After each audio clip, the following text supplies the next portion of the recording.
Para que possamos separar alimentos potencialmente perigosos daqueles que podem ser consumidos, é necessário sentidos para identificar suas características. Este sentido é a gustação. Vamos compreender sua função neste vídeo do Fisiologia Humana.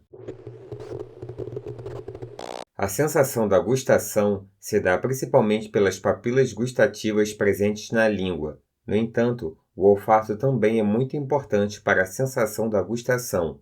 Muitas mães têm esse conhecimento fisiológico e tapam o nariz das crianças antes de dar um medicamento de gosto ruim.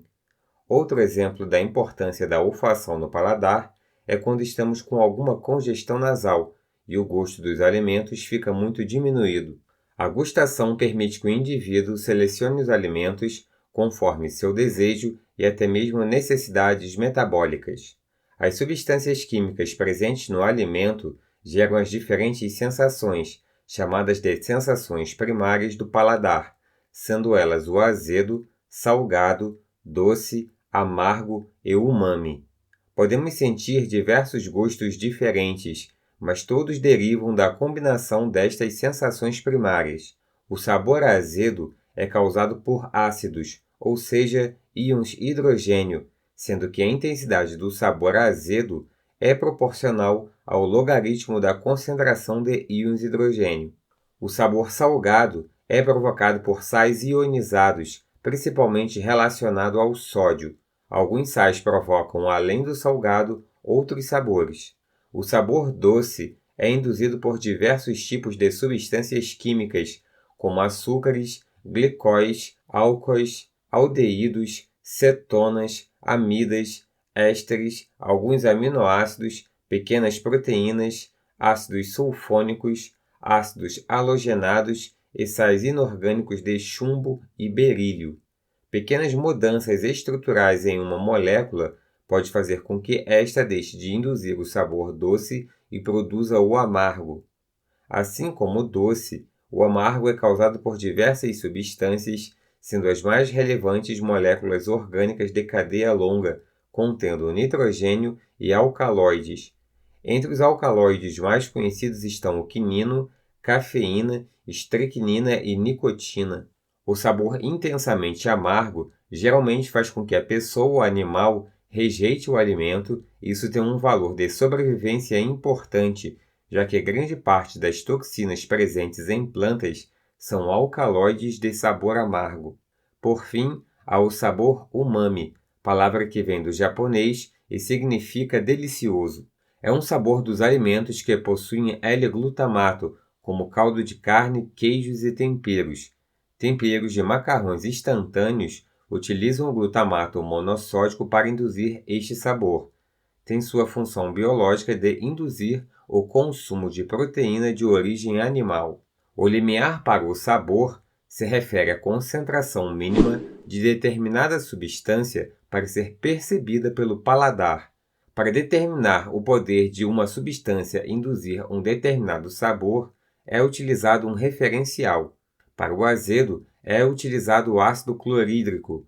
O cloreto de sódio é utilizado para o salgado, o quinino para o amargo e a sacarose para o doce. Essas substâncias recebem um valor arbitrário de 1 e as demais substâncias recebem valores em relação a este referencial. Perceba que o sabor amargo é percebido em concentrações muito baixas, o que tem papel fundamental na prevenção da intoxicação. A detecção de sabores ocorre na língua. Olhando sua estrutura em mais detalhes, percebemos várias minúsculas projeções que são as papilas gustativas, que irão exercer a função sensorial da gustação. Há 3 tipos principais de papilas: a circunvalada, foliada e fungiforme. Há outro tipo de papila, a filiforme, mas ela não possui função gustativa. Ela é a mais abundante e é rica em queratina e tem a função de tornar a língua mais áspera, dando a esta uma superfície mais abrasiva. Como podemos ver, as papilas possuem distribuição distintas ao longo da língua. As papilas circunvaladas ocupam a parte posterior da língua, formando uma estrutura em V. As papilas circunvaladas ocupam a região lateral da língua e as papilas fungiforme ocupam a parte anterior da língua. Importante ressaltar que há papilas gustativas em outros locais, como no palato, pilares tonsilares, epiglote e esôfago proximal. Conforme envelhecemos, vamos perdendo papilas gustativas, fazendo com que a sensibilidade gustativa decresça com a idade. Outro ponto que é importante ressaltar é a diferença entre a sensibilidade geral da língua e a sensibilidade gustativa. Veremos os nervos que conduzem os impulsos da sensibilidade gustativa mais à frente. Tanto a sensibilidade geral como a gustativa diferem nos 2/3 anteriores do 1/3 posterior, sendo o limite entre estas porções o sulco terminal. A sensibilidade geral nos 2/3 anteriores é dada pelo trigêmeo e no 1/3 posterior pelo glossofaríngeo. Aqui vemos dois cortes histológicos mostrando dois tipos diferentes de papilas gustativas. Veja que elas apresentam diferenças morfológicas. As papilas gustativas são constituídas por células epiteliais, algumas com função de suporte, sendo por isso chamadas de células de sustentação, e outras com função sensorial, chamada de célula gustativa. Estas células vivem em constante divisão e, em média, dura cerca de 10 dias. Aqui vemos novamente os diferentes tipos de papilas, mas em maiores detalhes. Veja que elas possuem diferenças morfológicas consideráveis. As células gustativas possuem microvilosidades que fornecem a superfície receptora para o sabor. Elas atingem a superfície da língua por uma pequena abertura chamada de poro gustativo. As células gustativas possuem diversas fibras nervosas associadas a ela, que serão as responsáveis por conduzir a sensação da gustação. Cada uma das papilas gustativas individuais geralmente responde a um tipo de sabor, especialmente em condições que as substâncias estão em baixa concentração. Bem, mas como as células nas papilas gustativas são capazes de perceber os diferentes gostos? Nas microvilosidades das células gustativas, há receptores onde as moléculas do alimento se ligam. O tipo de proteína receptora determina o tipo de sabor que será percebido. As células gustativas possuem um meio intracelular negativo em relação ao meio extracelular.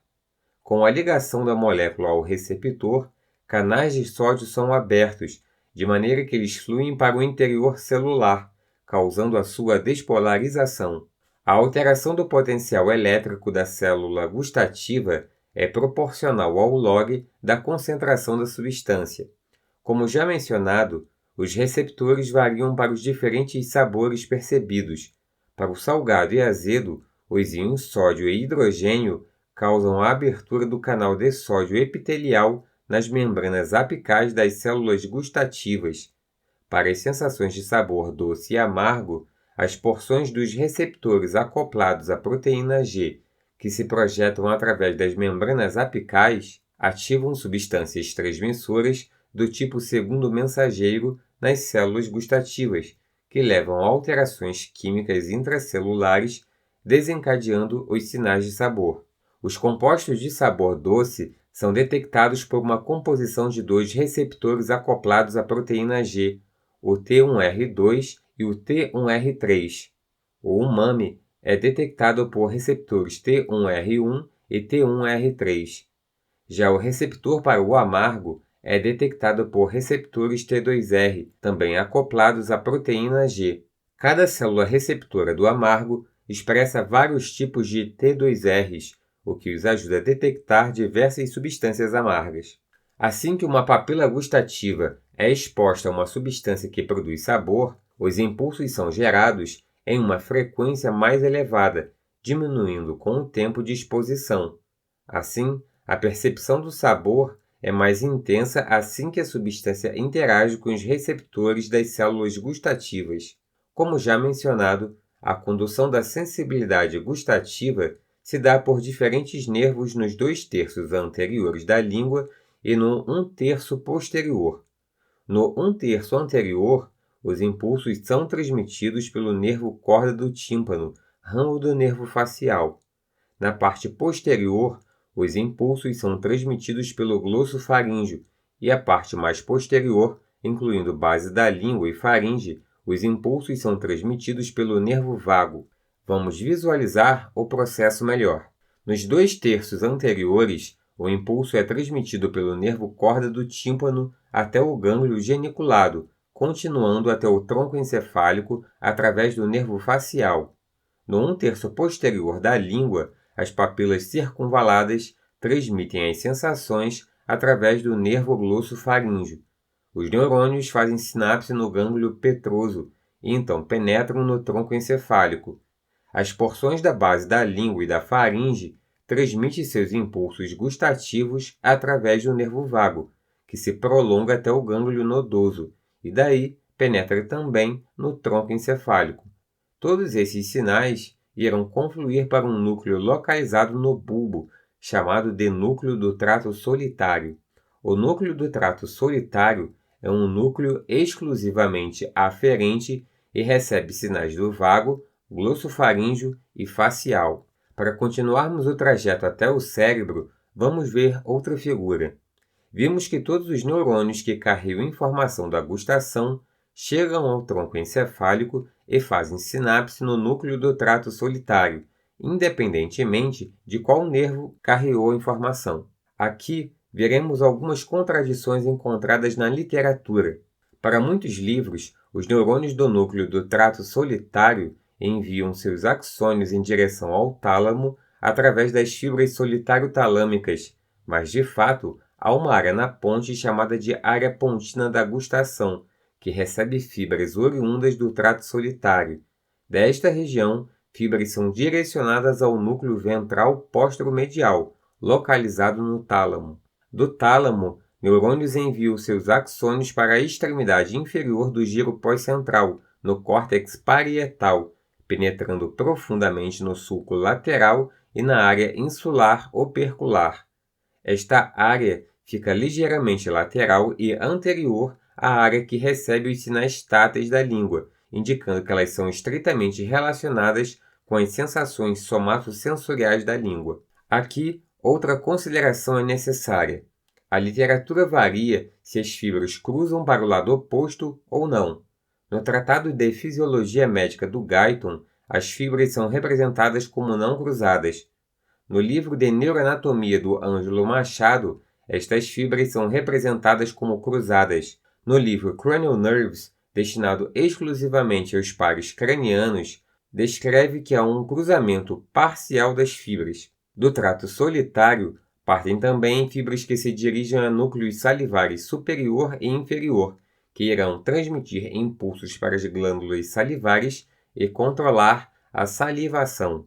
Olhando o cérebro, podemos identificar uma área chamada de opérculo frontal, região do córtex gustativo. Esta área corresponde à área 43 de Brodmann. O córtex insular também está associado à gustação. A sensibilidade gustativa, além de estar relacionada ao prazer na alimentação, tem efeito importante na seleção de alimentos. Estudos em animais em laboratório evidenciam isso. Animais que tiveram a suprarrenal removida escolhem beber água com cloreto de sódio ao invés de água pura. Animais que recebem injeção de insulina também escolhem comer alimentos mais doces. Animais com remoção das paratireoides escolhem beber água com cloreto de cálcio.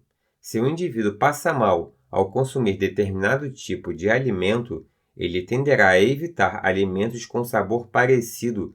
Isso tem papel importante na sobrevivência. Esses mecanismos estão relacionados ao sistema nervoso central e não a uma adaptação do receptor. Obrigado por assistir o vídeo e até a próxima.